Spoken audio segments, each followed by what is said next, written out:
मैं हूं डॉक्टर ताहिरा और प्रोग्राम आप देख रहे हैं सेहत सबके लिए। उम्मीद है आपका रमज़ान बहुत अच्छा गुजरा होगा और रोज़ों में हम बहुत ज़्यादा अल्लाह का सब्र शुक्र करते हैं। हम सारी नेमतों के लिए बहुत शुक्रगुजार होते हैं और औलाद से बड़ी क्या ही नेमत है। औलाद ऐसी चीज़ है जिससे हमें प्यार भी होता है, उसका ख्याल रखना हमारा फ़र्ज़ भी है और हमारी फितरत भी। और औलाद को कुछ छोटी सी भी तकलीफ़ हो जाए तो वो तकलीफ़ बिल्कुल भी किसी माँ बाप से बर्दाश्त नहीं होती। बहुत दफ़ा हम कर रहे होते हैं कोशिश कि हम ख्याल कर रहे हैं, लेकिन उल्टा हम उस बच्चे बेचारे की सेहत को बिगाड़े होते हैं। बच्चे ही हमारा मुस्तकबिल भी हैं, हमारा कल भी है। इसलिए आज हम डिस्कस करते हैं इन डिटेल। चाइल्ड स्पेशलिस्ट हमारे साथ हैं डॉक्टर ज़िशान गनी। बहुत बहुत शुक्रिया। कैसे हैं आप डॉक्टर साहब? कैसे गुजरे हैं आपके रोज़े, कैसे गुजरे? ज़बरदस्त। अच्छा बताइए डॉक्टर साहब, अभी बाहर का मौसम भी आ गया है, मौसम चेंज भी हो गया है, बहुत सारी एलर्जीज़ भी डेवलप हो गई हैं। ऊपर से हमारी जो आदतें हैं, हम इतनी मसनूई चीज़ें खाते हैं, फ़िज़ा में भी बहुत पोलन भी है और भी पोल्यूटेंट्स हैं। तो ये जो जितनी ज़्यादा बच्चों को बहुत ज़्यादा दमे की तकलीफ़, एलर्जी की तकलीफ़, सांस की तकलीफ़ है, उसका कैसे ख्याल रखें? माँ बाप क्या करें, प्रिवेंशन में क्या करें, और अगर हो जाती है तो फिर क्या करें?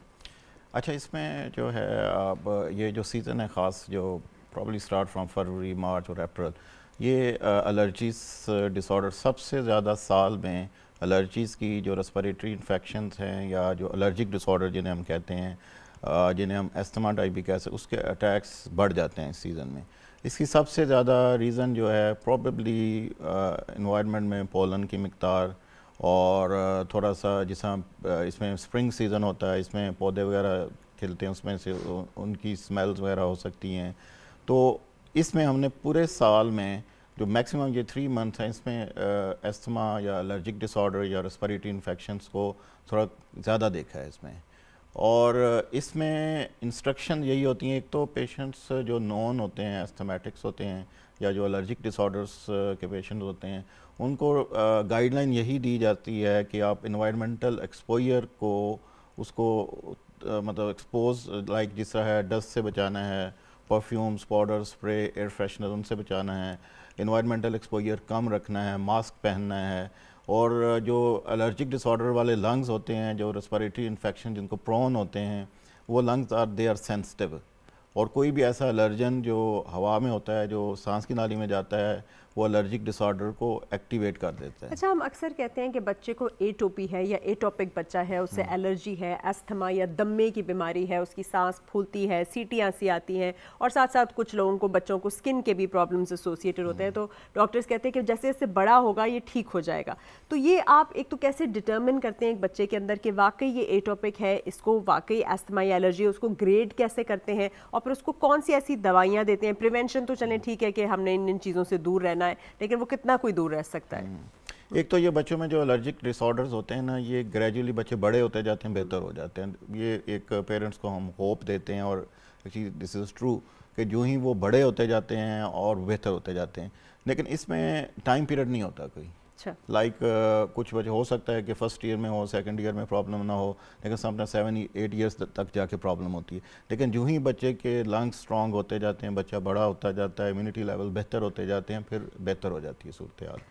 और सेकेंडली हम कैसे कहते हैं, क्योंकि इस एज पे, यंग एज पे कोई टेस्ट नहीं होते जो हमें बताएं कि ये एलर्जीज़ हैं या कोई और लाइक कोई नमूनिया हुआ है या इन्फेक्शन हुई है। अगर एक तो इनहेरिटेड फैमिली हिस्ट्री, सेकेंडली अगर किसी भी बच्चे को बार बार रेस्पिरेटरी ट्रैक्ट इन्फेक्शन होती है, चेस्ट बार बार ख़राब होती है एवरी मंथली या एवरी 2 मंथ, और स्पेशली फिर कुछ हमारे अपने होते हैं जिसे हम ऑस्कल्टेट करते हैं, चेस्ट को चेक करते हैं, उसमें एक रोंकाई होते हैं या वीजिंग साउंड्स आती हैं, तो उसको हम जनरली वी लेबल दैट कि ये एलर्जिक डिसऑर्डर का बच्चा है। और उसकी स्वेरिटी अगेन डिपेंड करती है, किसी को इतना स्वेयर होते हैं कि एवरी 10 to 15 डेज बाद होती है प्रॉब्लम, किसी को 2 मंथली होती है। इसमें बेसिकली तो one thing is that prevention. लेकिन सेकेंडली हम सम टाइम जो बच्चे जिनको बार बार होती है, उनको इस खास सीज़न में कुछ एंटी एलर्जिक ड्रग होती हैं, वो रेगुलर बेसिस पे देते हैं। अच्छा, एंटी एलर्जिक ड्रग्स तो देते हैं, लेकिन बहुत ज़्यादा आजकल लोग नेबुलाइज भी कर रहे होते हैं, डॉक्टर्स भी प्रिस्क्राइब करते हैं, इन्हेलर्स होते हैं बच्चों के पास, स्पेशली अगर वो स्कूल जा रहे हैं और वो पोलन या डस्ट से दूर नहीं रह सकते, तो फिर ये इन्हेलर यूज़ करने का क्या सही तरीका है, नेबुलाइज करने का क्या सही तरीका है, क्या होना चाहिए, बहुत इसमें क्या ख्याल रखना चाहिए पेरेंट्स को? एक्चुअली इसमें उसी वक्त हम नेबुलाइज करते हैं या इनहेलर्स यूज़ करते हैं जब एक्यूट प्रॉब्लम हो, यानी कि प्रॉब्लम जिस टाइम हो रही है, क्योंकि इनका रोल जनरली उसमें नहीं होता। अगर बच्चा इज़ नॉर्मल, एक एलर्जिक बच्चा है और नॉर्मल है, उसमें एंटी एलर्जी का ही रोल होता है।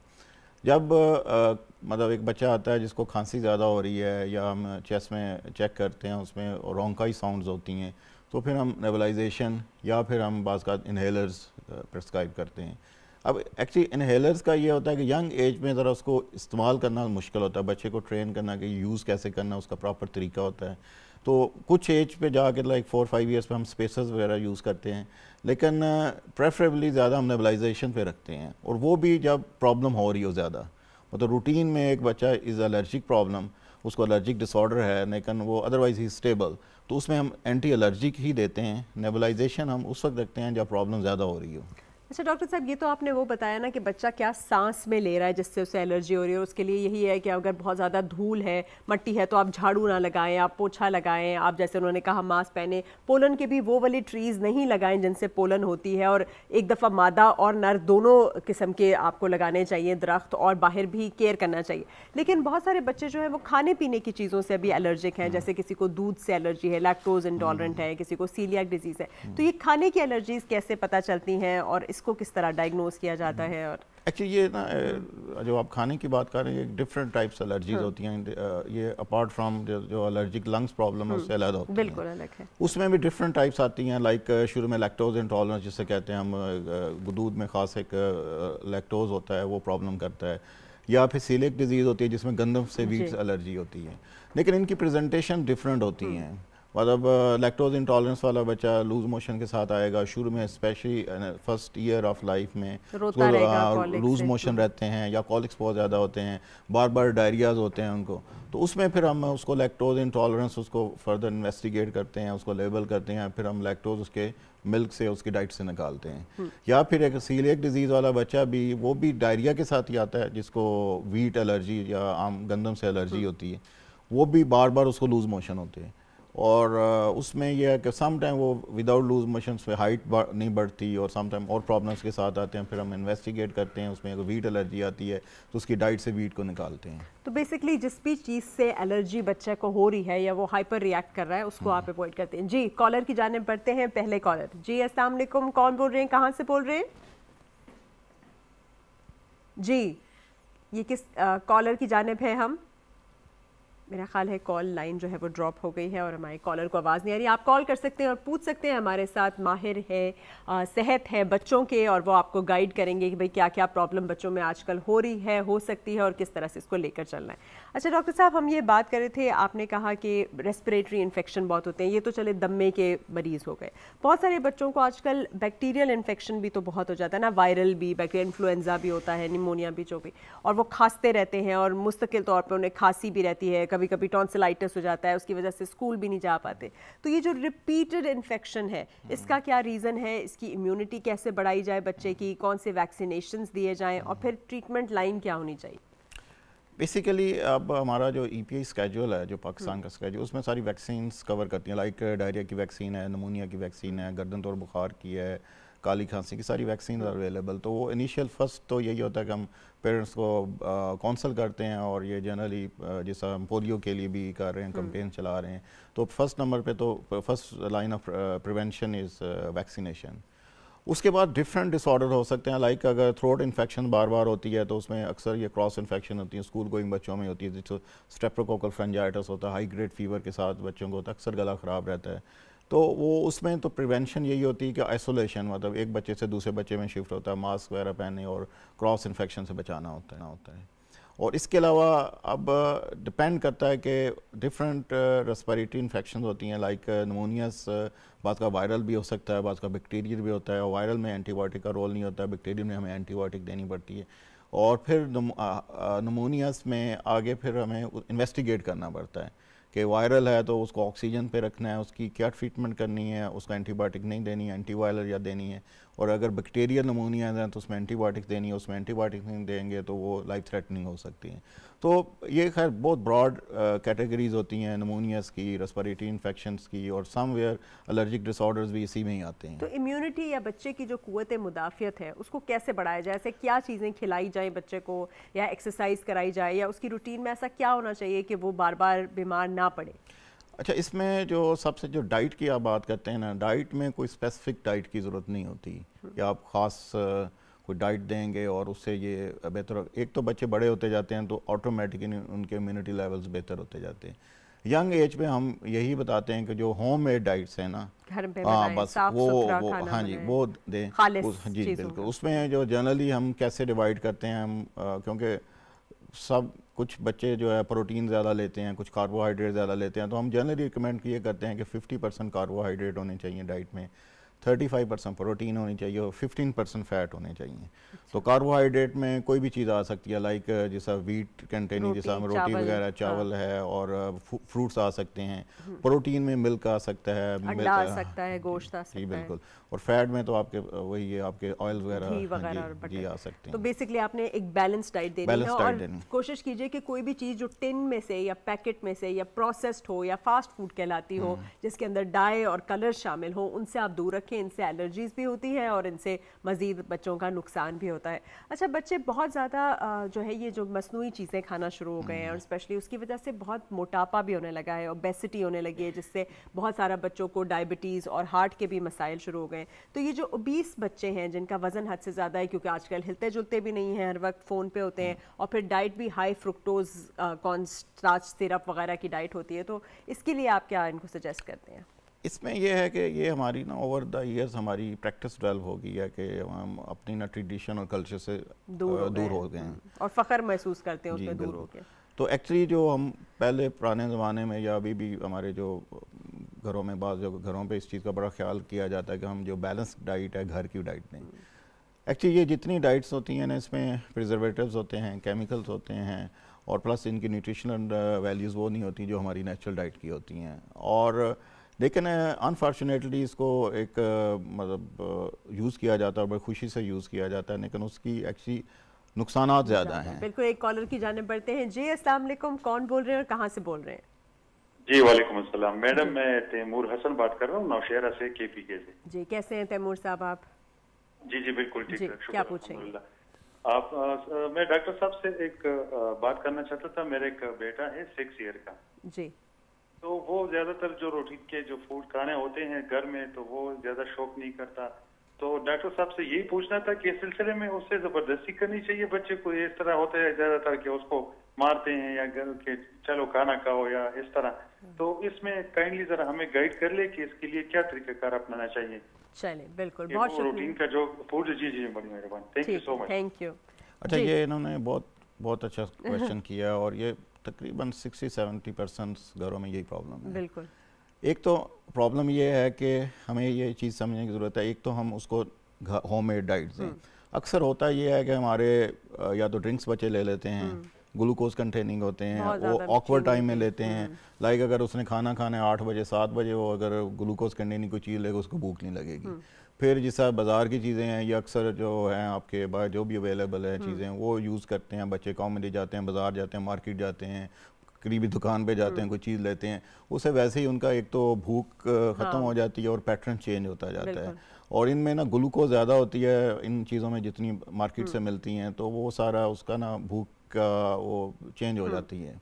इसमें एक तो ये बहुत कॉमन प्रॉब्लम है, पेरेंट्स हमारे पास आते हैं कहते हैं बच्चे को भूख नहीं लगती।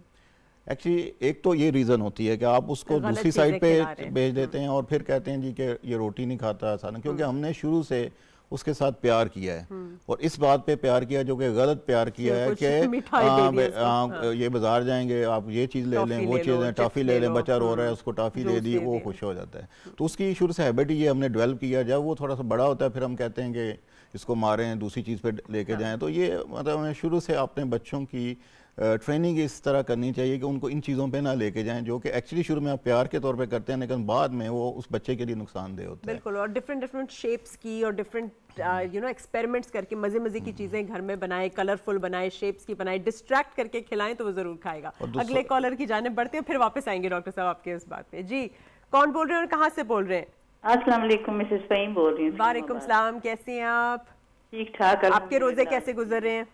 अल्हम्दुलिल्लाह बहुत खूबसूरत गुजर रहे हैं। चले, बहुत अच्छी बात है। क्या पूछेंगे आप?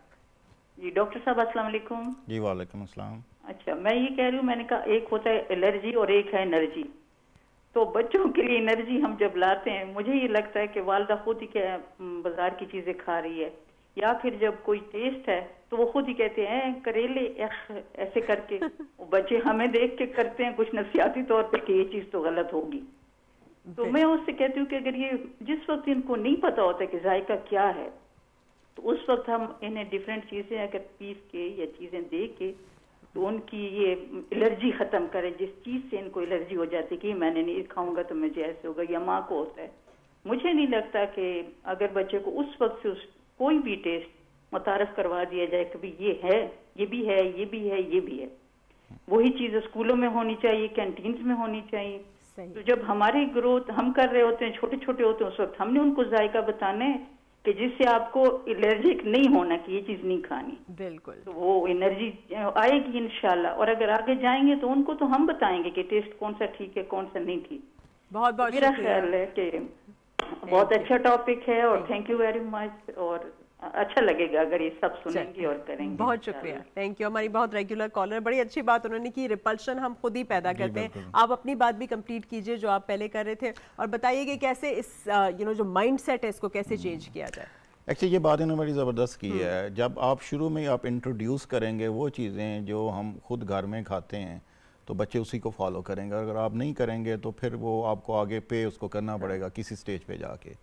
और दूसरी, उन्होंने पहले कॉलर ने जब बात की थी ना भूख लगने की, अच्छा अब जब घर की डाइट पे आएंगे ना तो भूख, अच्छा ये भी बड़ा एक रॉन्ग कॉन्सेप्ट है जी, बच्चे को मार के खिलाना। पर जितनी भूख होती है बच्चे को, देखें आप जो एक्सपेक्ट करते हैं उस लिहाज से बच्चा नहीं खाता। अगर मतलब आप होममेड डाइट दे रहे हैं तो वो उस लिहाज से खाएगी जितनी उसको भूख है। तो हम घर में, हम भी अगर सारे बहन भाई बैठे हुए हैं तो हर बंदे की एक अपनी भूख होती है। ये नहीं है आप कह सकते इसकी कम है या ज़्यादा है।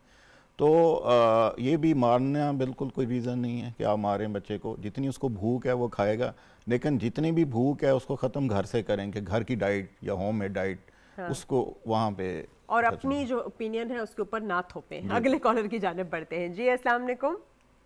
अस्सलाम वालेकुम। जी, कौन बोल रही हैं और कहाँ से बोल रही हैं? जी मैं आमना बात कर रही हूँ पाकपतन से। जी आमना, बताइए। जी मेरा बेटा है 6 साल का। जी। तो वो ठीक तरह से खाना नहीं खाता, दूसरा वो फीडर पीता है, तो अगर गिलास में दूध दूं तो बिल्कुल नहीं पीता। ठीक और है। उसमें खून की बहुत ज्यादा कमी है। खून की, और वो सिर्फ दूध ही पीता होगा? नहीं, दूध नहीं पीता, खाना भी खाता है लेकिन बहुत थोड़ा। अच्छा, तो ठीक ना है। होने के बराबर। वजन ठीक है उसका? जी वजन तो उसका ठीक है। और वैसे अलर्ट है, बाकी ग्रोथ वगैरह ठीक है उसकी? हाँ जी हाँ बिल्कुल ठीक, स्कूल जाता है माशाल्लाह। चलें ठीक है, आप सुनिए आंसर। बहुत शुक्रिया।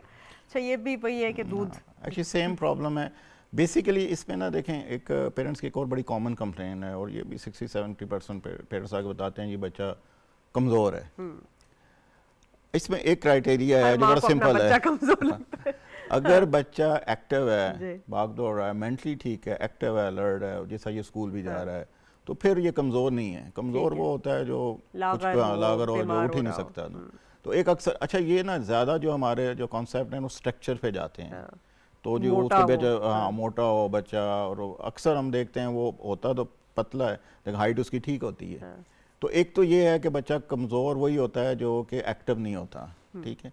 और सेकेंडली जो डाइट है ना, उसको ये सही कह रहे हैं कि दूध वगैरह, बाज़ बच्चे जो शुरू से जिन्होंने दूध पिया होता है तो वो कुछ बच्चे ना वो डाइट पे कन्वर्ट जाते नहीं हैं, उनका टेस्ट डेवलप हुआ होता है। उसमें यही इन्होंने करना होता है कि उन्हें ग्रेजुअली उसको अलग डाइट पे लेके जाना होता है। और वही मैंने पहले बताया था कि 50% फीडर पीता है, तो फीडर कैसे छुड़वाएं? हाँ, वो उसमें यही है कि उसको बार बार इन्हें उसको समझाना है, उसको डाइट पे लेके जाना है। कुछ बच्चे लेट जाते हैं, कुछ जल्दी चले जाते हैं, ये पेरेंट्स की स्ट्रगल ही होती है। थोड़ा सा दूध के अंदर ना कुछ मिला भी देना, जैसे मिर्ची विर्ची, एक दफ़ा उससे एवर्ट होके दूसरा खाना इंट्रोड्यूस कराएंगी तो फिर वो उसके ऊपर भी आ जाएगा।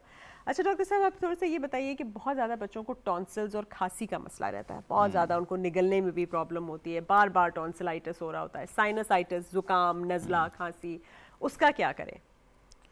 देखें, एक टॉन्सिलाइटिस कॉमनली तो होता है, लेकिन उसमें अगेन हमें देखना पड़ता है कि इसकी सिवियरिटी कितनी है। अगर तो लाइक एक बच्चा बड़ा हो गया, लाइक 7-8 ईयर्स का हो गया, और उसका बार बार गले की इन्फेक्शन होती है, may be after every monthly होती है, तो समटाइम्स ये है कि हम एंटी एलर्जिक्स देते हैं।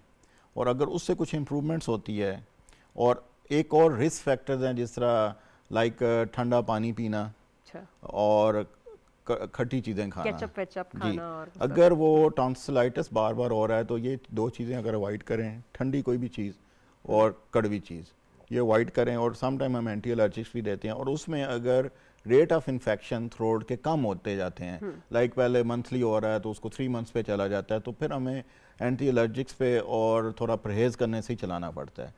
अदरवाइज़ अगर बार बार हो रहा है और मंथली हो रहा है, और जिससे बच्चे को फीवर होता है, आपको एंटीबायोटिक देना पड़ती है, उससे ग्रोथ इफेक्ट्स हो रही है, तो फिर इसका हल टॉन्सिलेक्टमी होती है, जो ईयर नो थ्रोट वाले डॉक्टर करते हैं। अच्छा, बहुत सारे, हाँ, हमारे यहाँ ये भी होता है कि बुखार जैसे ही बच्चे को चढ़ता है ना, तो उसको नीचे लाने की कोशिश नहीं की जाती, उसे मज़ीद गर्म कर देते हैं और डिले करते हैं डॉक्टर के पास जाने में। फिर बुखार कहते हैं जी सर को चढ़ गया, गर्दन तोड़ हो गया, उसकी वजह से जो है उसकी समाज चली गई, वो सारा कुछ हो गया।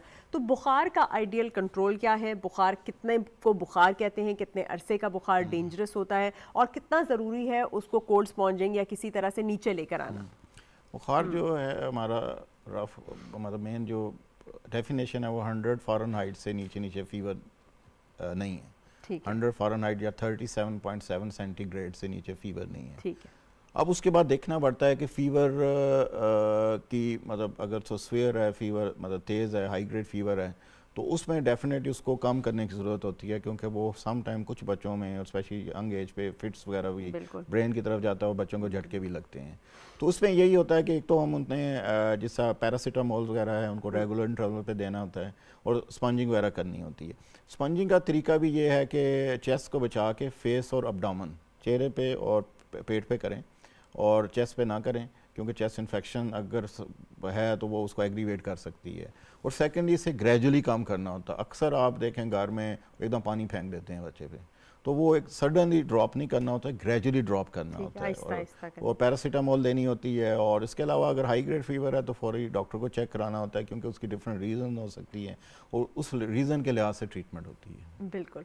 अच्छा डॉक्टर साहब, थोड़ा सा बताइए कि बच्चों के अंदर ये जो पेट का दर्द होता है, वैसे तो स्कूल जाने के लिए उन सबको पेट में दर्द हो जाता है, लेकिन वैसे ये जो हम गंदी चीज़ें भी खा लेते हैं, बार बार बच्चों को डायरिया भी रहता है, कुछ बच्चों को कब्ज़ भी रहता है, जो पेट के उनके मसाइल हैं उनके ऊपर डिस्कस कीजिए। स्पेशली गैस्ट्रोएंटराइटिस, हमारे यहाँ ये है कि जैसे ही डायरिया हुआ तो उसको रोकने की कोशिश ज़्यादा करते हैं, बजाय डिहाइड्रेशन को वो मीट करने के, तो उसका थोड़ा सा बता दीजिए। बेसिकली जो पेट की प्रॉब्लम भी बहुत कॉमन है पीडियाट्रिक बच्चों में, और इसमें एक तो पेट का दर्द जो आपने बताया, that is functional abdominal pain.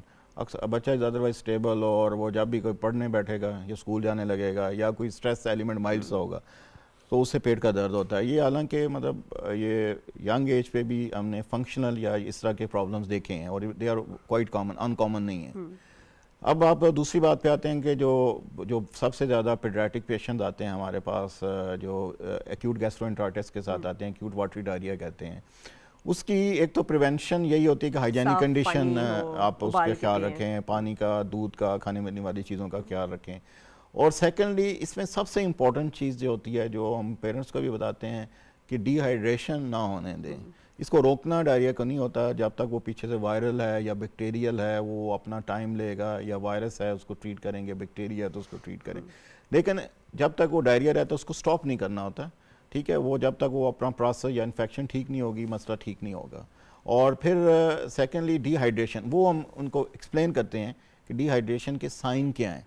मतलब पेरेंट्स तो नहीं जज कर सकते ना डिहाइड्रेशन क्या है, तो अगर बच्चा ढीला हो जाता है और स्किन का उनको बता देते हैं और इनएक्टिविटी हो जाती है या वॉमिटिंग बहुत ज़्यादा करना शुरू कर देता है या लूज मोशन एक ख़ास क्वांटिटी से ज़्यादा होते हैं, वो हम पूरा एक्सप्लेन करते हैं कि वो डिहाइड्रेशन अगर नहीं होती फिर कोई इशू नहीं है बच्चे को। तो बेसिकली ORS जो है वो उसको मुस्तकिल तौर पे आपने देना है, उसकी निमकियात और उसके पानी का ख़ास ख्याल रखना है। अच्छा, बहुत सारे बच्चों में कब्ज़ का भी बहुत मसला होता है, तो वो बिल्कुल स्टूल पास नहीं कर पा रहे होते, बहुत दिनों बाद बहुत रो रो के करते हैं। ऐसे बच्चों के लिए क्या है, लैक्सेटिव दें या उनकी डाइट में फाइबर दें या क्या करें, या पानी ज़्यादा करें? बेसिकली इसमें भी डाइट इंड्यूस होता है, जिसका ये अगेन उसी टॉपिक पे हम आ जाते हैं जो पहले हमने डिस्कस किया था कि डाइट हमारी जब तक होम में डाइट नहीं होगी तो ये अक्सर जितनी ये जंक फूड्स होते हैं ये कॉन्स्टिपेशंस करते हैं और ड्रिंक्स वगैरह होते हैं। और इसमें यही होता है कि एक तो डाइट फर्स्ट तो डाइट मॉडिफिकेशन है, तो जब तक डाइट आप मॉडिफिकेशन नहीं करेंगे तो कॉन्स्टिपेशन डेवलप होती है। अब इसके बाद आगे देखना ये होता है कि कॉन्स्टिपेशन की सीवियरिटी कितनी है, मतलब अगर लाइक 2 मंथ्स का बच्चा है तो कॉन्स्टिपेशन है, उसमें हमने क्या क्राइटेरिया यूज़ करना है, 1 ईयर पे क्या है, 3 इयर्स पे क्या है, तो डेफिनेटली हम लग्जेटिव्स वगैरह भी देते हैं। लेकिन ऑल डिपेंड कि उसकी सीवियरिटी कितनी है और उसकी एज क्या है, तो उस पर डिपेंड करता है। ठीक है, बहुत सारे बच्चों को यरकान होता है, पैदाइश के ऊपर भी यरकान होता है, बाद में भी पीले होते हैं, उनका जर्द होते हैं, और फिर बाकी सारे जो उनको मतली, खाना ना खाना, ये सब। तो इसमें यरकान के लिए कौन से टेस्ट करने चाहिए उनको और उसकी क्या मैनेजमेंट है? एक तो यरकान जो बहुत शुरू में होता है, फर्स्ट 7 डेज़ के अंदर होता है, न्यूनेटल जॉन्डिस कहते हैं, उसमें भी बहुत कॉमन है वो। उसमें भी एक तो पहले नंबर पे यह है उसकी मेडिसिन नहीं होती, ठीक है, वो अपना टाइम लेता है, ठीक होता है। उसमें सिर्फ हमने उसकी सीवियरिटी को देखना होता है, अगर वो ज़्यादा सीवियर होता है तो वो ब्रेन की तरफ जा सकता है। वो हम जब चेक करते हैं, पेरेंट्स को बताते हैं कि ये 3-4 दिन है, मैं उसमें अगर आपको इस लेवल तक ये येलो लगे तो उसके टेस्ट करवाएं, और अगर टेस्ट में कोई ज़्यादा आता तो इसकी दवाई नहीं होती, फोटोथेरेपी एक होती है, वो हम करते हैं। उसको आप छांव में रखते हैं या धूप में रखते हैं? निश्चित धूप में रख सकते हैं, लेकिन ये बहुत कॉमन है और इसकी मेडिसिन नहीं होती और इसकी सीवियरिटी को देखना पड़ता है। अगर ये माइल्ड है तो ये सेटल हो जाता है। सेकेंडली, अगर बड़ी एज पे जाते हैं, लाइक 1-2 साल 3 साल के बच्चे को यरकान होता है तो वो ज़्यादातर हेपेटाइटिस ए बहुत कॉमन है। सबसे ज़्यादा बच्चों में जो यरकान हेपेटाइटिस ए की वजह से होता है, और हेपेटाइटिस ए की रीज़न अनहाइजेनिक सूरत हाल है, पानी आपका ठीक नहीं है, दूध जो पिया वो नहीं है, या खाने पीने की चीज़ें होती हैं। तो इसकी प्रिवेंशन यही है, टाइफाइड और हेपेटाइटिस ए की प्रिवेंशन यही है कि आप उसमें हाइजेनिक कंडीशन का, डाइट का ख्याल रखें, बाज़ार की चीज़ें, पानी और दूध वगैरह का ख्याल रखें। तो हेपेटाइटिस ए का अपना एक टेस्ट होता है, वो हम करते हैं। और ट्रीटमेंट अगेन जो यरकान है इस एज में स्पोर्टिव ट्रीटमेंट इसे कहते हैं, हम फ्लूइड्स का ख्याल रखते हैं और थोड़ी बहुत ट्रीटमेंट करते हैं, पेट का दर्द है उसकी ट्रीटमेंट करते हैं, बुखार हो तो उसको एंटीपायरेटिक देते हैं। लेकिन उसमें भी अगेन ऑब्जर्व करना पड़ता है कि सीवियर ना हो, अगर सीवियर होता है तो उसकी अपनी एक मैनेजमेंट प्लान होता है। अच्छा, और एक और चीज़ जिससे बच्चे बहुत ज़्यादा स्कूल से ऑफ होते हैं वो चिकन पॉक्स है। एक बच्चे को हो जाए तो फिर सबको होता है, तो ये जो चिकन पॉक्स है, क्या इसकी कोई प्रिवेंशन है? और एक दफ़ा हो जाए तो कितने दिन तक बच्चे को घर में रखना चाहिए और बाकी बच्चों से दूर रखना चाहिए? और ये जो निशान से पड़ जाते हैं जिसमें बहुत खारिश होने लगती है, डॉक्टर्स को कहते हैं बस कैलामाइन वगैरह लगाते रहो, इसकी क्या प्रिवेंशन है और कैसे बचा जाए इन सब से? देखें, चिकन पॉक्स है, मीज़ल्स है, ये दो बहुत कॉमन प्रॉब्लम है। खसरा मीज़ल होता है, चिकन पॉक्स जिसे काकड़ा लाकड़ा कहते हैं। एक तो इसमें आइसोलेशन ही हल अलग है। रखें उसको। अगर स्कूल में किसी को होता है या क्लास में किसी को होता है तो फ़ौरन उसको मतलब कितने दिन के लिए? 1 हफ्ता? बेसिकली तो आप जब वो ब्लैक हो जाए ना तो उसके बाद भी 5 डेज तक आपको घर में रखना चाहिए, ब्लैक होने के बाद। अब ये पर्सन टू पर्सन डिपेंड करता है कि किसी में कितने दिन होता है, तो जनरली 7 to 10 डेज का इसका isolation period, may be sometime 14 days तक आइसोलेशन पीरियड होता है। ठीक है, और इसमें केयर क्या करनी चाहिए चिकन पॉक्स हो जाए तो? केयर तो देखें, इसमें हम थोड़ी सी ट्रीटमेंट करते हैं, जैसे कैलामाइन लोशन वगैरह लगाते हैं, या कोई अगर फीवर है तो उसमें एंटीबायोटिक देते हैं, सम केसेस में एंटीवायरल भी देते हैं। तो बेसिकली तो इसमें अगेन सीवियरिटी को देखना पड़ता है कि अगर ज़्यादा सीवियर है तो हॉस्पिटलाइजेशन की ज़रूरत होती है। अगर चिकन पॉक्स से दाने आते हैं और बच्चा इज़ अदरवाइज स्टेबल या फीवर होता है, अदरवाइज वाइटल स्टेबल हैं, तो फिर इसमें ज़्यादा तो यही स्पोर्टिव ट्रीटमेंट होती है। तो ये जो मीजल्स हैं इसके कैसे सिम्टम्स होते हैं? How is it different from लाकड़ा काकड़ा? मीज़ल्स में बेसिकली जो फ़र्क होता है ना, ये दानों का होता है। मीज़ल में, हाँ जी, मीज़ल में दाने जो होते हैं फेस से स्टार्ट होते हैं, नीचे की तरफ जाते हैं, पहले फेस से स्टार्ट होंगे, नीचे की तरफ जाएंगे, जो ही दाने नीचे की तरफ जाते हैं तो टेम्परेचर राइज करता जाता है, पाँव की तरफ दाने जाएंगे और टेम्परेचर राइज, और दाने छोटे छोटे होते हैं, रेड कलर के होते हैं और बहुत करीब करीब होते हैं, मतलब साथ साथ होते हैं। और ये भी कितने अरसे में ठीक हो जाता है? और चिकन पॉक्स में जो फ़र्क है, चिकन पॉक्स में दाने जो है ना स्कैटर्ड होते हैं, मतलब कोई इधर निकलेगा, कोई गैप से निकलेंगे, और वो उनका ये होता है कि वो 3 स्टेजेस पे होते हैं, जिसमें वो इनिशियली रेड होते हैं, उसके बाद उसमें पानी बनता है, पानी वाले दाने अक्सर, और उसके बाद वो ब्लैक होते हैं और ये गैप्स में होते हैं और फिर छिलका सा। हाँ जी, छिलका। अच्छा, और ये जो मम्स होता है जिसमें ये वाला ग्लैंड आपका बढ़ सा जाता है, इसके लिए क्या केयर की ज़रूरत है और इसको किस तरह ठीक किया जाए? अगेन मम्स में भी यही है, ये अगेन ये वायरल इन्फेक्शन है, जिस तरह मीज़ल है और चिकन पॉक्स है, तो इसमें भी एक तो वैक्सीनेशन इसकी अवेलेबल है हमारे EPI स्केड्यूल में, और सेकेंडली ये है कि इसमें अगेन इसमें भी आइसोलेशन की एक को होता है तो वो क्रॉस इन्फेक्शन हो सकती है, किसी और को भी हो सकता है। और जब हो जाता है तो इसको कितनी देर इसको भी ये सेम ही वायरल इन्फेक्शन होती है, 7 to 10 डेज, समटाइम 14 डेज तक ये लेते हैं, अपना टाइम पीरियड लेते हैं। इनमें जितनी वायरल इन्फेक्शन होती है ना, इसमें हमने कॉम्प्लिकेशंस पे नज़र रखनी होती है कि इसकी कॉम्प्लिकेशंस क्या हैं। तो हम कॉम्प्लिकेशन कैसे डिटेक्ट करते हैं? उसकी सांस आना बंद हो गया, ब्लूइश होना शुरू हो गया, या हार्ट रेट तेज़ हो गया, रेस्पिरेटरी रेट तेज़ हो गया, क्या है वो कॉम्प्लिकेशंस जिनको आप नोटिस कर सकते हैं ताकि पेरेंट्स को पता हो कि अब जी ये रेड फ्लैग्स हैं? बेसिकली तो देखिए ना, हर बीमारी की अपनी है, जैसा मीजल्स है उसकी डिफरेंट है, मीजल नमोनियाज होते हैं, वो हम साइन बताते हैं कि अगर सांस की रफ्तार तेज़ हो जाए, खांसी बहुत तेज़ हो जाए, बुखार बहुत तेज़ हो जाए, या ईयर इन्फेक्शन, ईयर डिस्चार्ज आना शुरू हो जाए, तो ये, या फिर फिट्स होते हैं, मीजल्स की वजह से ब्रेन में इन्फेक्शन हो सकती है, तो वो ये हम हर बीमारी लाइक मीजल है, मम्स है, चिकन पॉक्स है, इनकी अपनी अपनी कॉम्प्लिकेशंस हैं, और जब होता है तो हम पेरेंट्स को बताते हैं कि ये चीज़ें आपने देखनी है, अगर होती हैं तो आपने फ़ौरन हॉस्पिटल में आना है। जी, कॉलर की जानिब पढ़ते हैं। जी अस्सलाम वालेकुम, कौन कहाँ से, कौन बोल रहे हैं? जी, कॉलर की जानिब हैं हम, किसने कॉल की है और किधर से कॉल की है और क्या पूछना चाहेंगे वो डॉक्टर साहब से? अच्छा, मेरा ख्याल है कॉल फिर ड्रॉप हो गई। जी, अच्छा, अब हमने की बहुत सारी इन्फेक्शंस की बात की, इन सब के अब बहुत सारे बच्चों को एंडोक्राइन मसले भी होते हैं, जैसे हाइपोथायरॉयडिज्म है, भाई थायराइड की कमी है, आयोडीन की कमी है, उसकी वजह से बढ़ा हुआ है गोइटर, या फिर वो स्कूल के अंदर बिल्कुल सही परफॉर्म नहीं कर पा रहे, उनको नींद सी आ रही है, वज़न भी बढ़ा हुआ है, स्लो है बहुत ज़्यादा। तो इस तरह के बच्चों को आप थोड़ा सा गाइड करेंगे कि माँ बाप बजाय इसके कि गिव अप करते हैं शुरू में ही कि भाई ये तो बच्चा डल है या ये सोता रहता है या डम है, उसके टेस्ट करा लें और देखें कि उनको किस चीज़ की कमी है? बिल्कुल, ये अब इसमें भी डिफ्रेंशिएट करना पड़ता है कि एक बच्चा वेदर ये हाइपोथायराइडिज्म की वजह से प्रॉब्लम है या नॉर्मली उसकी एक्टिविटी स्लो है, क्योंकि ये बिहेवियर्स पे भी डिपेंड करता है कि आप बच्चे का एक बिहेवियर है कि बच्चा एक्टिव नहीं है या वो पढ़ाई में इंटरेस्टेड नहीं है, गेम्स में ठीक है, तो पहले तो आपको देखना पड़ता है कि ये नॉर्मली इनएक्टिव है या कोई ख़ास मतलब जैसे पढ़ाई में इनएक्टिव है, बाकी चीज़ों में ठीक है।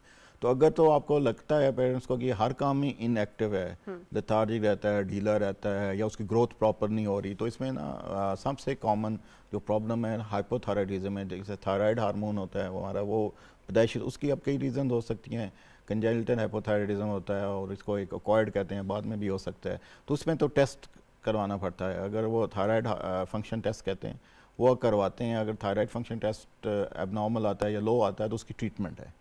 तो हमने बहुत से पेशेंट ऐसे देखे हैं कि जो इनका हमने करवाया और वो लो आया और फिर हमने उसकी ट्रीटमेंट दी और वो नॉर्मल हो गए।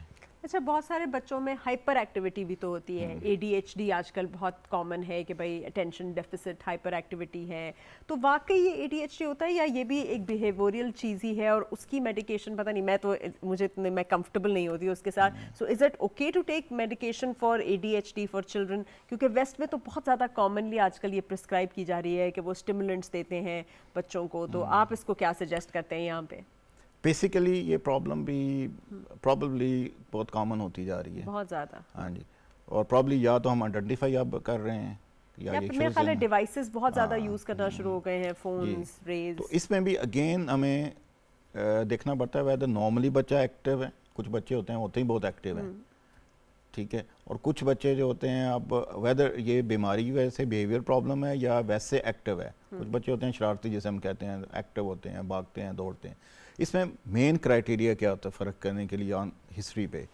जो बच्चा attention deficit hyper activity disorder जिसे ADHD कहते हैं या ऑटिज्म का होता है, वो कम्युनिकेट लेस करता है, सेल्फ प्लेइंग होता है, सुनता कम है, आप कोई ऑर्डर्स करते हैं तो वो आपको फॉलो नहीं करता, तो अक्सर पेरेंट्स आते हैं कहते हैं ये फॉलो नहीं करता, खुद से खेलता था या मोबाइल पे लगा रहेगा या खुद से गेम्स खेलता रहेगा, आपको इसको बात कहेंगे वो अटेंशन नहीं देगा, आई कांटेक्ट नहीं देगा, तो साथ ओवर एक्टिव भी होता है। तो ये इसमें स्क्रीनिंग की ज़रूरत होती है। ऑटिज्म या ADHD के लिए देखना बहुत ज़रूरी होता है, स्पीच डिले बहुत कॉमन होते हैं इनमें, और इसका अब अलहदा रिहेबिलिटेशन मेडिसिन एक प्रॉपर एक सब्जेक्ट है जिसमें इसकी ट्रीटमेंट्स आर अवेलेबल, थेरेपीज होती हैं और उससे ये बेहतरी हो जाती है। बिल्कुल। एक और कॉलर की जानिब पढ़ते हैं। जी अस्सलाम वालेकुम। वालेकुम सलाम जी, कौन बोल रहे हैं और आप कहाँ से बोल रहे हैं? शहनाज कारा हवेली लखा से। जी पूछिए। मैम ना छोटी बच्ची है, उसकी तकरीबन 20-25 दिन है जी। उसके ना मुंह के अंदर ना छोटे छोटे लाल सुरख दाने बन गए। मुंह के अंदर? हाँ जी, जुबान के ऊपर। ठीक है। और उसकी जिसामत ना पहले से काफी कमजोर हो जा रही है। अच्छा ठीक है। उसके बारे में कुछ पूछेंगे डॉक्टर साहब आप इनसे?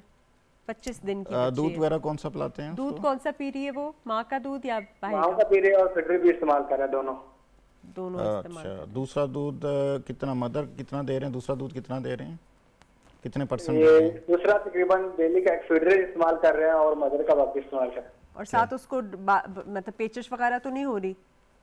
नहीं, पेचिश वगैरह नहीं है। नहीं है। चलो ठीक है। ठीक है, बहुत शुक्रिया, आप आंसर सुनिए जी। इसमें तो दाने कह रहे हैं। इसमें तो एक तो ये है कि अक्सर जो है ना फंगल इन्फेक्शन होती है मुंह में, बच्चों के इम्यूनिटी लेवल लो होते हैं और तो फंगल इन्फेक्शन बहुत कॉमन है, तो उसमें तो एंटी फंगल इन्हें मुंह में हाँ जी वो डालने चाहिए। लेकिन दूसरा ये है कि वेट का भी देखना पड़ता है। एक्चुअली इनिशियली जब बच्चा पैदा होता है ना, पहले 10-15 दिन 10 डेज तक ना वेट लूज करता है, क्योंकि उसमें स्वेलिंग होती है बॉडी पे, और वो जब स्वेलिंग ठीक होती है ना तो उसके बाद उसका ना वेट कम होता है, लाइक मे बी 100 या 200 ग्राम कम होता है। अब ये भी खैर इन्हें देखना पड़ेगा कि इनिशियल बर्थ वेट क्या था और 26 डे पे बर्थ अभी जितने भी दिन का है तो उसमें बर्थ वेट क्या था, क्योंकि अक्सर ये होता है 15 डेज पे जाके वही वेट होता है जो बर्थ पे होता है। तो ये तो देखना पड़ेगा, उससे वेट असेसमेंट करनी पड़ेगी। और फिर फीड दे रहे हैं, मदर फीड दे रहे हैं, दूसरा दूध दे रहे हैं, वो फिर डाइल्यूटेड मिल्क तो नहीं दे रहे, उसमें पानी ज़्यादा डाल के तो नहीं दे रहे। तो ये डिफरेंट फैक्टर्स होते हैं, वो देखने पड़ेंगे। अगर डाइल्यूटेड मिल्क ले रहा है और अगर बीमार नहीं है और दूध भी ठीक ले रहा है और ज़्यादा, इसको फॉलो करना पड़ता है फिर आगे। ठीक है, हम नेक्स्ट कॉलर की जाने पड़ते हैं। जी अस्सलाम वालेकुम, कौन कहाँ से बोल रहे हैं? वालेकुम सलाम डॉक्टर साहब, क्या हाल है? खैरियत है? बिल्कुल ठीक, आप कैसे हैं? मालिक का शुक्र है। राना आपसे बोल रहा हूँ, जो काला कैंप से। जी बताइए। तो सबसे पहले तो मैं पाकिस्तान टेलीविजन का भी बड़ा मशहूर हूँ कि इन्होंने बहुत अच्छा प्रोग्राम शुरू किया है। बहुत शुक्रिया। और जिससे हमारे जैसे जो दही इलाकों में रहने वाले लोग हैं वो भी इससे मुस्तफीद हो सकते हैं, क्योंकि पाकिस्तान टेलीविजन इस वक्त दही इलाकों में भी देखा जा सकता है माशाल्लाह। जी बिल्कुल, बहुत बहुत शुक्रिया। तो डॉक्टर जिशान साहब को वेलकम करेंगे जी पाकिस्तान टेलीविजन पे। मैं उनको जरूर करता हूँ कि माशाल्लाह वो आए हमारे टाइम निकाल के अपने कीमती वक्त से। शुक्रिया। तो मेरा नवासा है 7-8 माह का। ठीक है। वो अभी मदर फीडिंग पे है, लेकिन उसको कॉन्स्टिपेशन का इशू रहता है। हमें अक्सर हम उसको डॉक्टर के पास ले जाते हैं, वो उनको ड्रॉप लेके देते हैं, उनको पिलाते हैं, तो वो ठीक हो जाता है। इसके लिए डॉक्टर साहब से कोई राय चाहिए थी, अगर कोई मेहरबानी करे कोई। 8 माह का है तो खाना खाता है? आपने सॉलिड मदर फीडिंग है जी वो। नहीं, 8 माह में तो इंट्रोड्यूस किया होगा कुछ खाने को कि नहीं? उसको देते हैं अपना सिरेलैक वगैरह, इसको देते हैं बच्चे को।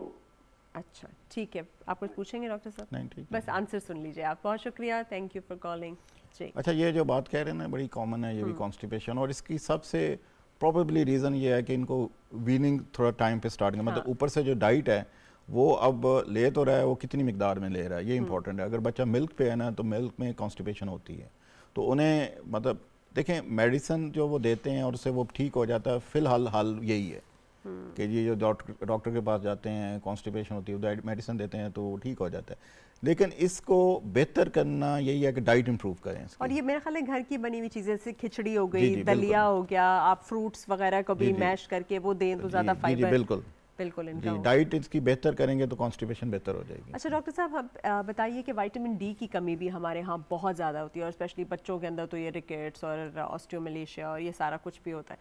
तो ये थोड़ा सा इसके ऊपर बात कीजिए कि जो विटामिन डी की कमी होती है ये कैसे प्रेजेंट करती है बच्चों में, इसका टेस्ट करना और ऊपर से ड्रॉप्स देना या फिर दूध या वगैरह डाइट से रिप्लेस करना, ये कितना ज़रूरी है? विटामिन डी की डेफिशिएंसी ना सब में ही, हम अडल्ट में भी है, बच्चों में भी है, लेकिन बच्चों में ज़्यादा ज़रूरत विटामिन डी की इसलिए होती है कि वो ग्रो कर रहे हैं, उनकी बोन को ज़्यादा विटामिन डी चाहिए होता है। तो इसमें ये बहुत कॉमन है, और इसका एक जो सबसे बेस्ट सोर्स सनलाइट है, और ये ज़्यादा वहाँ पे देखी गई है जहाँ मल्टी स्टोरी बिल्डिंग है, घरों में धूप नहीं आती, रोशनी आती, फिर अक्सर बच्चों को घरों में अंदर रखते हैं और सनलाइट एक्सपोजर कम करते हैं, तो विटामिन डी डेफिशिएंसी ये जिस अंदरूनी शहर जहाँ पे है मल्टी स्टोरी बिल्डिंग्स हैं वहाँ पे बहुत कॉमन देखी गई है। और इसकी प्रेजेंटेशन डिफरेंट तरह से हो सकती है। यंग एज पे तो डिलेड डेंटिशन, दांत देर से निकलते हैं या चलना देर से स्टार्ट करते हैं, फिर बोन की ख़ास शेप होती है, हेड का साइज़ बड़ा होना शुरू हो जाता है, रिब्स की शेप चेंज हो जाती हैं, लेग्स की शेप चेंज हो जाती हैं। तो विटामिन डी डेफिशिएंसी बहुत कॉमन है और इसकी प्रिवेंशन का सबसे पहले तो बेहतर हल यही है कि आप इसको सनलाइट एक्सपोजर बहुत ज़रूरी है। ठीक है। अच्छा, ये जो डेवलपमेंटल डिलेज होते हैं या माइलस्टोन्स होते हैं, बहुत सारे बच्चे पहले कॉलर की जाने पड़ जाते हैं। जी, कौन बोल रहे हैं और कहाँ से बोल रहे हैं? कॉलर के साथ हैं हम। जी हेलो, अस्सलाम वालेकुम। जी वालेकुम सलाम। कौन बोल रही हैं आप? मैं मिसबा बोल रही हूँ अटक से। जी मिसबा, पूछेंगी क्या पूछेंगी आप? जी, मेरी बेटी है साल की। जी। उसको 5-6 दिन हो गए, बहुत मोशन लगे हुए हैं, बहुत ज्यादा। अच्छा। और वो खा पी भी कुछ भी नहीं रही है। उल्टियाँ भी हो रही हैं? जी, उल्टियाँ भी हो रही हैं उसे? उल्टी नहीं, सुबह दवाई दी है तो उसकी उल्टी आई है। अच्छा, ORS वगैरह दे रही हैं आप उनको? नहीं, उसकी दे रही हूँ, साल की है और उसका वजन बहुत कम है, 6 किलो उसका वजन है। खाती पीती कुछ नहीं है। कुछ पूछेंगे? ठीक है, बहुत शुक्रिया, आप आंसर सुनिए। जी। बेसिकली तो एक प्रॉब्लम उन्होंने बताई है कि लूज मोशन हो रहे हैं जी। उसमें तो वही मैंने यही बताया कि पहले भी ना डिहाइड्रेशन का ख्याल रखना है, पानी वगैरह दें इसको, ORS पिलाएं। अब ज़्यादातर चांसेस तो यही है तो वायरल होता है, takes time to settle down. उसमें डिहाइड्रेशन की अगर बच्चा निढाल हो जाए या उल्टी तेज़ करना शुरू कर दे या बेड से ना हिले तो फिर आप फौरी डॉक्टर्स को चेक करें ताकि वो ड्रिप वगैरह या IV को जो भी ट्रीटमेंट है। अगर तो बच्चा अदरवाइज स्टेबल है, एक्टिव है, वॉमिटिंग बहुत ज़्यादा नहीं कर रहा और लूज मोशन भी बहुत ज़्यादा नहीं है, मतलब 3-4 दिन में कर रहा है, अदरवाइज बच्चा स्टेबल है, तो उसको ORS पिलाएँ। डाइट वगैरह जैसा बनाना है, दही वगैरह है या खिचड़ी वगैरह, ये डाइट पे रखें और फ्लूइड का ख्याल रखें, पानी का ख्याल रखें। और सेकेंडली जो बात उन्होंने की है कि वेट कम है, वो उसको असेसमेंट करनी पड़ेगी कि साल का अगर बच्चा है और 6 kg है तो ये तकरीबन हमारी 3rd डिग्री में न्यूट्रिशन में आता है ना, तो उसकी असेसमेंट करने की ज़रूरत है क्योंकि वो 6 अगर वेट कम है तो वो अभी डायरिया की वजह से नहीं हुआ होगा, वो वेट ऑलरेडी कम होगा क्योंकि बच्चा, अब उसकी फैक्टर्स देखने पड़ेंगे क्यों है, मेल न्यूट्रिशन क्यों है, आइदर ये डाइट की वजह से है या बच्चा शुरू से बीमार रहा है, वो एक अलहदा उनको एवेल्यूएट, कोई भी वहाँ पे डॉक्टर से एवेल्यूएट करें कि 1 ईयर का बच्चा 6 kg क्यों है। वो डेफिनेटली ये एक्यूट इन्फेक्शन जो हुई है उस वजह से नहीं होगा, वो पहले से प्रॉब्लम कोई चल रही होगी। अच्छा, तो जैसे मैं बात कर रही थी कि ये जो डेफिशिएंसीज हैं, न्यूट्रिशनल डेफिशिएंसीज, किसी बच्चे को एनीमिया है, फिर कॉलर आ गए, पहले कॉलर की तरफ बढ़ते हैं। जी अस्सलाम वालेकुम, कौन बोल रहे हैं, कहाँ से बोल रहे हैं? अस्सलाम जी। मेरे अल्लाह पाक डॉक्टर साहब का साया हमारे ऊपर कायम दायम रखे इंशाल्लाह। जी। और ये 2 मेरे नवासे, एक नवासा है और नवासी है छोटी जी। तो वो रेत बहुत इस्तेमाल करते हैं। रेत खाते हैं? माँ बाप तो ये रेत खाते हैं। वो अभी हम खून की कमी की बात ही कर रहे थे। 5 साल का है जी। और बच्ची जो है वो 2.5 साल की है। ठीक है। तो वो माँ बाप तो काफी ख्याल करते हैं, मगर बच्चे जब खेलते हैं अकेले होते हैं तो रेत खानी शुरू हो जाती है। तो आया कि क्या है इसमें कोई मेडिसिन की कमी है, कोई डॉक्टर से चेकअप कराते हैं, कहते हैं आयरन की कमी है। बिल्कुल बिल्कुल, चलिए आप आंसर सुनिए। बिल्कुल जी। थैंक यू बेटे। ये जो इन्होंने क्वेश्चन किया है ना, ये भी बहुत कॉमन है और बड़ी अच्छी बात है कि इन्होंने ये क्वेश्चन किया और ये कॉमन प्रॉब्लम है। एक तो जो मट्टी खाना, रेत खाना, चूना खाना, ये हैबिट होती है। अच्छा। ठीक है, ये बच्चों का ब्रेन इतना मेच्योर नहीं होता, वो राइट और रॉन्ग को वो डिफ्रेंशिएट नहीं कर सकते। वंस कोई भी चीज़ उनको, जैसा एक दफ़ा रेत खाई, मट्टी खाई, उनको आदत पड़ जाती है और ये एज अ हैबिट डेवलप होती है। ठीक है। अच्छा, ये बड़ी गलत बात है कि ये कैल्शियम की कमी से होती है या आयरन की कमी से होती है। ये एक वो जिसे कहते हैं ना, एक बच्चों को नशा सा चढ़ हो जाता है और वो फिर बाद बच्चे तो वो कहते हैं खुशबू सूंघते हैं ना तो खाना शुरू कर देते हैं। अच्छा। मतलब इतना इस लेवल तक ये इसकी हैबिट बच्चों में डेवलप होती है। इसका हल सोल्यूशन अवॉइडेंस है। अच्छा। पेरेंट्स को जो भी मेथड कर सकते हैं उसमें प्यार से, थोड़ा बहुत तरीके से या डरा के इसको दूर करना पड़ता है और अल्टीमेटली ये ठीक हो जाते हैं। अच्छा, ये इसमें बड़ा रॉन्ग होता है जी कि इसमें कैल्शियम की दवाई देंगे तो ये ठीक हो जाएगा, आयरन की दवाई देंगे ये ठीक हो जाएगा, या बाज़ का बाज़ार में मट्टी छोड़ दवाई भी मिलती है। अच्छा। तो मतलब that is also wrong thing. ठीक है, एक तो ये हैबिट है, इसको आपको ख़त्म करना पड़ेगा। वो पेरेंट्स डेफिनेटली ये तो नहीं चाहते कि बच्चे खाएं, कोशिश करते हैं बच्चे, लेकिन ग्रेजुअली छोड़ देते हैं अगर उनको थोड़ी रिस्ट्रिक्शन की जाए। लेकिन मट्टी खाने से फिर प्रॉब्लम क्या, उस वजह से आयरन की कमी, उस वजह से कैल्शियम की कमी, और उस वजह से पेट में कीड़े वगैरह भी हो सकते हैं। तो हम बेसिकली जो ट्रीटमेंट करते हैं वो उस जो मट्टी खाने की वजह से जो प्रॉब्लम्स होते हैं उसकी ट्रीटमेंट करते हैं, ना कि हम ये ट्रीटमेंट करते हैं कि वो छोड़ दें। अच्छा। उसका हल पेरेंट्स के पास ये है कि वो रेगुलरली उनको ड्राई या तरीके से या प्यार से या जो भी मेथड कर उनको क्रच करने का दिल कर रहा है तो कोई और चीज़ दे दें, बिस्किट दे दें या कोई नट्स दे दें वगैरह, मॉडिफिकेशन करनी पड़ती है। तो ग्रेजुअली ये ठीक होते जाते हैं। अच्छा, तो अगर हम डेफिशिएंसीज की बात करें तो अगर किसी बच्चे को वाकई एनीमिया है या आयरन की कमी है, उसकी सांस फूलती है, तो उस बच्चे के लिए क्या करना चाहिए? फॉर एग्जांपल किसी को है और तो उसकी क्या प्रेजेंटेशन होगी? एक्चुअली एनीमिया में पहले देखना पड़ता है कि एचबी लेवल्स कितने हैं और उसमें उसकी रीज़न क्या है। तो कौन सी विटामिन, मतलब आयरन डेफिशिएंसी से है या B12 डेफिशिएंसी से या फॉलिक एसिड डेफिशिएंसी से, उस लिहाज से ट्रीटमेंट करनी पड़ती है। सम टाइम ये इस यंग एज पे एनीमियाज होते हैं और उसमें हम थैलेसीमिया वगैरह बाकी चीज़ों का भी टेस्ट करवाते हैं।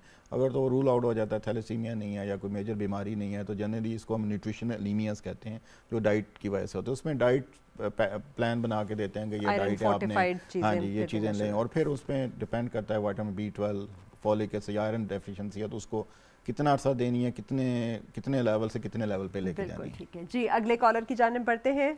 जी अस्सलाम वालेकुम, कौन बोल रहे हैं, कहाँ से कॉल कर रहे हैं और कौन बोल रहे हैं? कॉलर की जानिब है हम। मुझे लगता है पहले वो कॉल करते हैं और फिर बीच में कहीं जाके वो ड्रॉप हो जाती है। अच्छा, एक और चीज़ जो बहुत ज़्यादा अब गर्मियाँ जैसे जैसे आएंगी तो बच्चों में होने लगती है वो है जुएँ, हेड लाइस, उनके सर भर जाते हैं और फिर जुओं के साथ साथ तरह तरह के उनके ऊपर मस्कीटो बाइट्स भी आ जाते हैं, मलेरिया वगैरह भी हो जाता है। तो थोड़ा सा ये गर्मियों से रिलेटेड जो प्रॉब्लम है ना, उनके ऊपर भी बात कीजिए कि एक तो अगर पड़ ही गई हैं, जुएँ हो गई हैं, या बहुत सारे बच्चों को स्केबीज़ वगैरह भी होना शुरू हो जाती है, तो उसकी क्या प्रिवेंशन करें और किस तरह से उसको लेकर चलें? इसमें देखें, इसमें तो सफाई का ख्याल रखना ही ज़रूरी है। स्केबीज़ में अगेन स्किन इन्फेक्शन होती हैं और ये एक पर्सन दूसरे पर्सन में होती है और हाइजीनिक कंडीशन इसमें ख्याल रखना ज़रूरी होती है। तो सेकंड ये जो आप साथ में बताते हैं जुएँ वगैरह होती हैं, इसमें भी आपने हाइजीनिक कंडीशन को, मेडिकली कोई ऐसी नहीं है कि आप मेडिसिन देंगे तो ये ठीक हो जाएंगी, तो इसमें हाइजीनिक कंडीशन ही ख्याल करनी है। बेसिकली रोज़ नहलाना है, अपना अलग टॉवल, अलग जो है वो कोम रखनी है, अच्छी तरह से साफ़ करनी है, पड़ ही जाए तो फिर परमेथ्रिन वगैरह लगा के जो है उसको आपने बिल्कुल मेक श्योर कर लेना है। अच्छा डॉक्टर साहब, आप बताइए कि आपके पास मोस्ट कॉमन प्रेजेंटेशन जो आता है पेशेंट आजकल स्पेशली, वो क्या है और आप क्या मैसेज देंगे सारे पेरेंट्स को स्पेशली कि इन दिनों में ख़ास ख्याल रखें ताकि बच्चे को ये वाली सारी बीमारियां ना हो, और अगर हो जाए तो कैसे मैनेज करते हैं? जब मोस्ट कॉमन के ऊपर थोड़ा सा आप टच कर लीजिए। देखिए, मोस्ट कॉमन जो वैसे भी पीडियाट्रिक पेशेंट्स में दो प्रॉब्लम बहुत मोस्ट कॉमन है। एक तो रेस्पिरेटरी इन्फेक्शन, सांस के मसला, और सेकेंडली GIT इन्फेक्शन, डायरिया वगैरह। ठीक है, GIT इन्फेक्शंस के लिए मैसेज यही होता है कि हाइजीनिक कंडीशन का ख्याल रखें, घर की बनी हुई चीज़ें दें, पानी और दूध जो आपका आता है बच्चों के लिए उसकी सफाई का ख्याल रखें। मतलब सिंपल चीज़ यह है कि होम मेड थिंग और सफाई का ख्याल रखें, पानी और दूध। पानी का अगर आप, मतलब ज़रूरी नहीं कि आप बहुत एक्सपेंसिव वाटर लें, आप उसको पानी को आप उबाल सकते हैं। और स्टैंडर्डाइजेशन ये है कि 3 मिनट्स तक उसको उबलता रहे तो वो साफ़ हो जाता है। ठीक है, तो आप सिंपली घर में सारी चीज़ें ये कर सकते हैं। और सेकेंडली आप अगर रेस्पिरेटरी इन्फेक्शन जो और ख़ास एलर्जीज़ हैं, एलर्जीज़ का बचाव मैंने आपको शुरू में बताया था कि एनवायरमेंटल एक्सपोजर से बचाना है, और डस्ट से, perfumes, powder, spray, air fresheners, और क्रॉस इन्फेक्शन से कि एक बच्चे को है तो दूसरे बच्चे को ना हो जाए, मास्क का इस्तेमाल करना होता है। और खाने पीने में ठंडी और खट्टी चीज़ें नहीं देनी होती, क्योंकि ठंडी चीज़ एकदम गले को ख़राब करती है, खट्टी चीज़ गले को ख़राब करती है। अच्छा डॉक्टर साहब, थोड़ा सा पेरेंट्स को ये भी बताइए कि बच्चे के लिए कितना ज़रूरी है कि वो वक्त पे सोए, वक्त पे जागे, एक्सरसाइज करे, बाहर आउटडोर एक्टिविटी ले। आपने जैसे बताया विटामिन D के लिए जो है वो सूरज में जाना ज़रूरी है, उसकी हरकत कितनी इंपॉर्टेंट है ताकि उसे हड्डियों के मसाइल, उसकी ग्रोथ, ओबेसिटी, मोटापा, ये सारा कुछ ना हो। कॉलर ले लेंगे पहले, आखिरी कॉलर। जी अस्सलाम वालेकुम। जी अस्सलाम वालेकुम, कौन बोल रहे हैं और कहाँ से बोल रहे हैं? वालेकुम सलाम। जी मैं नालवा सिटी से बात कर रहा हूँ। जी जी, पूछिए, क्या पूछेंगे आप? मेरा नाम इरफान नज़ीर है। क्या है? अच्छा, आप ना टीवी की आवाज़ जो है वो कम करें और फिर पूछें, क्योंकि वो आप ही की आवाज़ वापस आ रही है हमें। मैं डॉक्टर साहब से बात करनी है। जी जी, पूछिए सवाल, वो सुन रहे हैं। डॉक्टर साहब, मेरा बेटा 7 साल का, उसकी हाइट नहीं बढ़ रही। हाइट नहीं बढ़ रही उसकी? जी, ठीक है। बाकी ग्रोथ के बारे में आपको थोड़ी मालूमात देंगे? अच्छा, बाकी उसका वजन वगैरह ठीक है, वो एक्टिव है? हाँ, वजन उसका कम है। अच्छा, और वैसे बाकी चीजें ठीक कर रहा है? 7 साल की उम्र के बच्चे? एज ठीक, 7 साल ठीक है, 7 इयर्स का है। ठीक है, चलिए आप आंसर सुनिए। बहुत शुक्रिया जी। ये भी बहुत कॉमन है। अगेन वही क्वेश्चन है इसमें, क्योंकि मैंने ये बताया ना कि 60-70% पेशेंट में यही प्रॉब्लम होती है। इसमें तो एक तो हाइट उन्हें लेनी चाहिए। वेट अभी इस यंग एज में ना वेट मैटर नहीं करता, अगर बच्चा एक्टिव है, अलर्ट है। वेट सारी ज़िंदगी बढ़ता है, हाइट की एक एज होती है बढ़ने के लिए। तो अगर तो 7 ईयर्स पे है तो उन्हें मेजर करें सेंटीमीटर्स में। जो एवरेज है 121 सेंटीमीटर होती है, मतलब ये ग्राफ इन्हें पता होना चाहिए कि 121 सेंटीमीटर इज एवरेज। और अगर 115 सेंटीमीटर से कम है हाइट, 115 सेंटीमीटर से कम है 7 ईयर्स पे या उससे कम है, तो उसमें ना एवेल्यूएशन की ज़रूरत होती है। उसको हम शॉर्ट स्ट्रेचर लेवल करते हैं, और शॉर्ट स्ट्रेचर में भी टेस्टों की ज़रूरत है, जिसमें हाइपोथायराइडिज्म का टेस्ट करवाना है, ग्रोथ हार्मोन का करवाना होता है, सीलिक डिजीज़ का करवाना होता है। लेकिन ये ना तकरीबन 60-70% पेशेंट्स में ना हाइट मतलब रेंज के अंदर होती है और वेट कम होता है, उस वजह से वो स्लिम लगते हैं। अगर बच्चा एक्टिव है, अलर्ट है, भाग दौड़ है, स्कूल वगैरह ठीक जा रहा है, फिर इशू नहीं है। सिर्फ हाइट मेजर कर लें, अगर हाइट 115 सेंटीमीटर 115 सेंटीमीटर 7 ईयर्स के बच्चे की हाइट उससे ऊपर है, फिर इशू नहीं है उसका। और फैमिली पे भी तो होता है ना कि पेरेंट्स का जेनेटिक शॉर्ट स्ट्रेचर्स भी होते हैं, जेनेटिक हाइट्स भी होती हैं, वो भी होते हैं, लेकिन 115 से ऊपर होना चाहिए। अच्छा डॉक्टर साहब, थोड़ा सा आप कंजेनिटल प्रॉब्लम्स का भी बताइए। जो बच्चे बहुत सारे प्रॉब्लम्स के साथ पैदा होते हैं, उनके कौन कौन सी कंडीशंस बहुत ज़्यादा हैं और किस तरह से पेरेंट्स उसको लेकर चलें? एक्चुअली ये तो एक अलग एक पूरा सब्जेक्ट है। कंजेनिटल डिसऑर्डर्स में होते हैं, जिसमें डाउन सिंड्रोम है, टर्नर सिंड्रोम्स हैं, और इसके अलावा और भी जेनेटिक प्रॉब्लम्स आती हैं। लेकिन खैर हर एक का अपना एक जेनेटिक्स फैक्टर्स हैं, अपनी प्रोग्नोसिस है, एक अपनी ट्रीटमेंट ऑप्शंस हैं और अपनी कॉम्प्लिकेशंस हैं। तो वो तो पेशेंट टू पेशेंट वेरी करता है कि हमें कौन सा जेनेटिक डिसऑर्डर को हम डील कर रहे हैं, उसकी टेस्टिंग फैसिलिटीज़ क्या है, उसकी ट्रीटमेंट फैसिलिटीज़ क्या हैं अवेलेबल हैं, उसके बाद उसकी कॉम्प्लिकेशन को कैसे डील करना है। लेकिन फॉर एग्जांपल मैं बात करती कि किसी का कोई है जी एनॉमली है, हार्ट के अंदर होल है, तो उसको ऑपरेट करा लें टाइम पे, या कोई है जैसे कोई सी किस्म का, जैसे फॉर एग्जांपल क्लेफ्ट पैलेट है या कोई भी इस तरह का करेक्टिव सर्जरी जिसमें मुमकिन है वो सर्जरी करा लें। और जिनकी मजीद प्रॉब्लम्स है वो, जैसे आपने पहले कहा था, रिहैबिलिटेशन और थेरेपीज़ की तरफ आ जाएं ताकि बच्चे की ग्रोथ जो है वो नॉर्मल हो सके।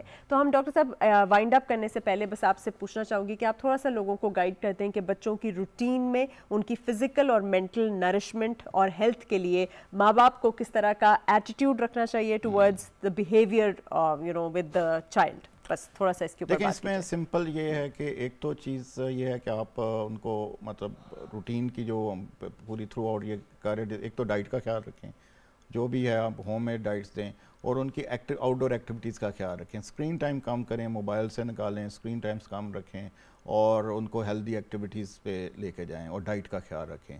मेन यही चीज़ों पे आपने फोकस करना है। और पेरेंट्स बच्चों के साथ फ्रेंडली रहें, और उनको मतलब उनकी प्रॉब्लम में साथ साथ रहें उनके, तो इसी तरह लेके चलना पड़ता है बच्चों। Basically spend time with them, उनके लिए एक पकाएं, उसके अंदर भी इनोवेशन लेकर आएं, हर चीज़ को अट्रैक्टिव और इंटरेस्टिंग बनाएं। जितना ज़्यादा वो इंटरेस्टिंग होगा और जितना ज़्यादा उनके लिए अट्रैक्टिव, और उन्हीं को एंगेज कर लें कि चलो मिल के बनाते हैं, इसको इस शेप में बनाते हैं। फ्रूट्स वगैरह को जैसे आप मैश करके फ्रीज़ कर दें और उसको आइस लॉली बना दें ताकि वो स्वीट्स की तरफ ना जाए। और एक्सरसाइज में क्या बेहतर है कि आप खुद उनके साथ पार्क्स में जाते हैं, एक्टिविटीज़ में मुलव्वस होते हैं, तो इससे अच्छा और कुछ भी नहीं है। तो यही मैसेज था डॉक्टर ज़ीशान का हमारे लिए आज भी। तो आप भी सुनते रहिएगा, और अगले हफ्ते इंशाल्लाह आपसे फिर मुलाकात होगी। तब तक आप भी, आपकी बच्चे भी जो है वो हंसते मुस्कुराते रहिए। बहुत बहुत शुक्रिया। अल्लाह हाफ़िज़।